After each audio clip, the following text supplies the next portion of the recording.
My lords, today we are going to address simple mistakes that we often see new empires making. These often lead to said empire being annihilated and pleading to the Galcom for assistance. It can be rather amusing. Since there are a fair few items on the list, I've broken these into subcategories for your convenience. They are Fallen Empires, Exploration, Diplomacy, Ship Design, Planetary Design, and Miscellaneous. But of course we'll start with the biggest trap of them all, messing with the Fallen Empires. The first thing to understand about the Fallen Empires is that although fallen, they're for the most part not the least bit interested in you, but they do have the power to annihilate your entire species on a whim. Thus, angering them is not a good idea, but it does amuse us how often newer empires think they're mighty with their 10 corvettes and 3 destroyers, and declare war upon them or spit in the face of their demands. I reiterate, it's very unwise to provoke the Fallen Empires, and generally this provocation occurs in one of two ways. Firstly, do not by any means settle or claim a star system with a hyperlane connecting to the xenophobic isolationist. Remember, this empire is fanatically xenophobic. They do not wish to be near what they view as alien filth. You cannot plead, beg, or bargain with these aliens. They will clean you off their borders as you would wash away the dirt after a long day. If you need an example of their brutality, I would encourage you to research the events at Shalash, whereby the xenophobes brutally annihilated an entire hyper-advanced pacifistic species who just completed one of the largest feats of stellar engineering ever to be witnessed in our galaxy. This incidentally led to the war in heaven, but that's a story told elsewhere. The second common mistake we see new empires making is settling the Holy Guardians' consecrated worlds.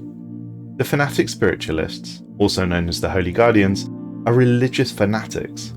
They have 4 Gaia worlds which they have consecrated, meaning these worlds are not settled upon. They are not built upon either, they are only enjoyed for their beauty and remembered for their significance to the Holy Guardians.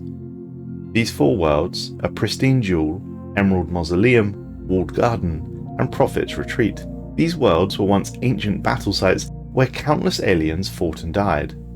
They are, if you like, planet-sized memorial sites for lives lost. There is even a marker upon them that suggests that the planets are holy worlds, and yet, we see this all the time. New empires think they can claim them. The Guardians will even give these foolish empires somewhat of a warning, demanding that they uproot and leave their holy worlds alone. This remarkably often results in the new empire getting too big for their boots, spitting in the face of the demand, and getting instantly annihilated by the Guardians, with their capital world being burnt to a crisp by their Colossus. The Guardians of course then go back to sleep until the cycle repeats itself later. That more or less covers the key Fallen Empire interactions. Now for some exploration theme mistakes. The first is opening the L-gates too soon. The L-gates are an ancient technology left behind by an empire called the Desanu. I won't go into their history here, you can find it elsewhere if you wish, but all that you need to know is that the Desanu died. Before they died, they imprisoned an incredibly dangerous nanite swarm in a cut-off part of space called the L-cluster. When an empire opens an L-gate, depending on the timeline they find themselves in, they unleash a horde of nanites upon the galaxy. This often results in destroying themselves and huge swathes of the galaxy in the process. Of course, experienced empires will have done their research and make ready their bastions to receive this horde of nanites. But such is life in the galaxy. On a similar vein, we have empires who inadvertently unleash the Chosen upon the galaxy. This, I'll admit, is slightly rarer and less common, and it is also far harder to plan for, as it is essentially impossible to know where a wormhole goes before exploring it. But nevertheless, exploring random wormholes without appropriate defensive stations or military presence built up can certainly lead to disaster. The final common mistake we see new empires making regarding exploration, and even one we fell foul of all those years ago, is opening shielded worlds. Shielded worlds are almost always shielded for a bloody good reason. Many of you will have guessed that I'm referring to the vicious little lizards, the pricky, and I am.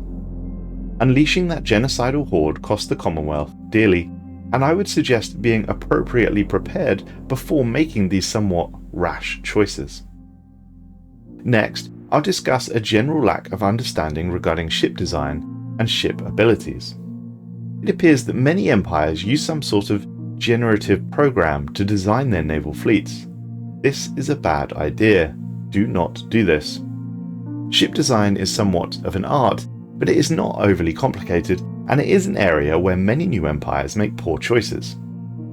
A simple improvement new empires could make is by focusing on one goal and sticking to it, i.e., take shield penetration, use missiles complemented by strikecraft and/or a focused arc emitter.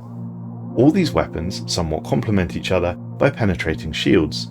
An example battleship is on screen for you now. You will find that this will perform significantly better than, say, this AI-generated ship design, which has a mess of various weapon types at various ranges. The key thing to do, however, is design your ships around the enemy for which you wish to fight, i.e., if you're fighting the Pythorian Scourge, they have no shields, and thus you should equip your vessels with weapons that do more damage to armour, such as plasma or lasers. Furthermore, the Scourge have a mass of missiles and strikecraft, thus you should fit your ships with appropriate point defence. Which brings me nicely onto the next topic, and that is that new empires don't often use or know how to properly use point defence. Point defence is essential to keeping your larger ships alive. It does three things. Point defence will shoot down strikecraft, missiles and torpedoes. There are two variants of point defence, flak and simply point defence. Flak is better at dealing with strikecraft, and point defence is better at dealing with missiles and torpedoes, but both types will still attempt to shoot strikecraft and missiles and torpedoes.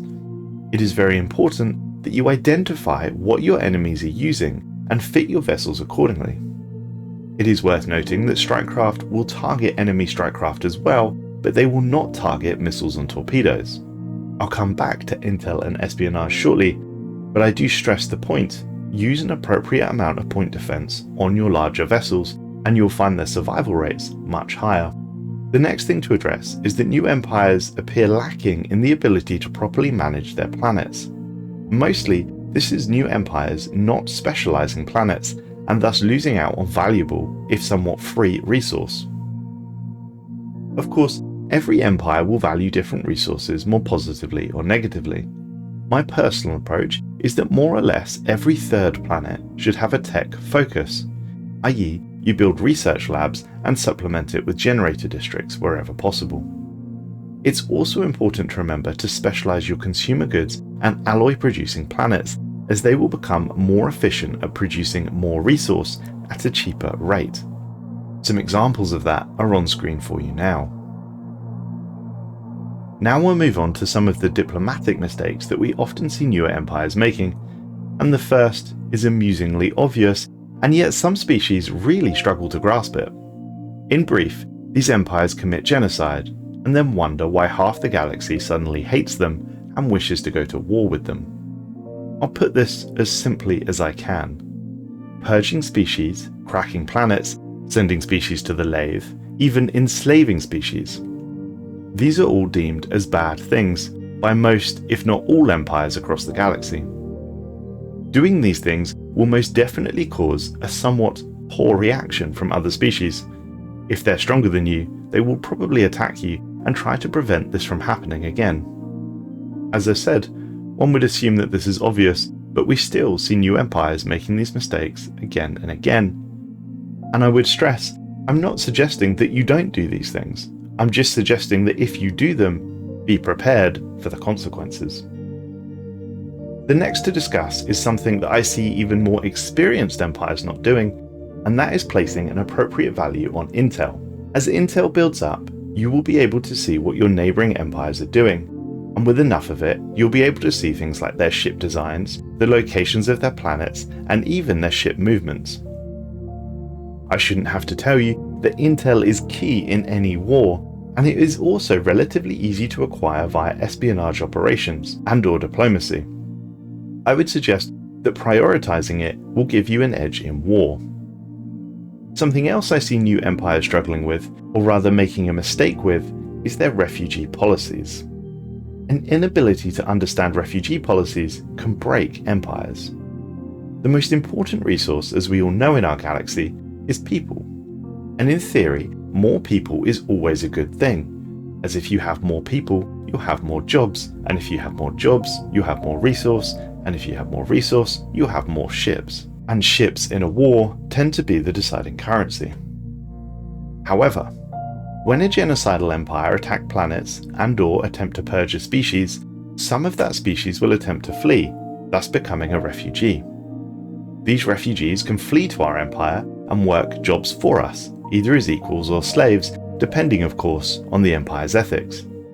The issue lies with xenophilic empires who allow far too many refugees to settle on their worlds, to the point that there are no more open jobs available for them to work, thus creating mass unemployment. Mass unemployment hurts planetary stability, and all the while refugees will continue to pour into the empire, adding to the problem. Furthermore, remember that these refugees will likely have different ethics and values, which will further disrupt your planet's stability. I have witnessed several empires falling into this trap. Often, what will happen is a rebellion will occur, and the resulting empire will be torn in half.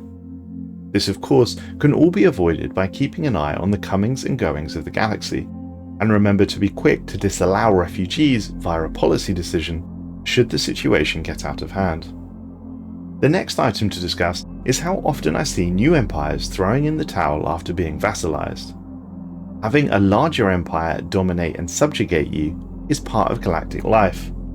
Initially, it may very well be humbling, debilitating even, but I stress this does not mean it's over. More often than not, overlord empires can be manipulated into actually supporting their underlings. I cannot count how many times I've seen overlords lose the diplomatic battle and end up paying the vassal empire. It often happens when empires have a strong military, but little wisdom to supplement it. In any case, I stress that vassalization is not an empire-ending situation. Use it to your advantage. I have two things left to discuss, and both are simple. The first is that all too often I see new empires lack the ability to read. The ability to read and then understand is a fundamental principle to running a good empire. I would stress as best I can that putting the time in to understand how the different intricacies of your empire work and reading about them is the best way to learn quickly and will be a colossal boon in running a successful empire. And finally, somewhat tongue-in-cheek, the last thing you should do is obviously subscribe to this channel. That way, you'll be as informed as possible about the various comings and goings of our galaxy. Thanks for watching folks. If you want to hear more from me, please click the video on screen now.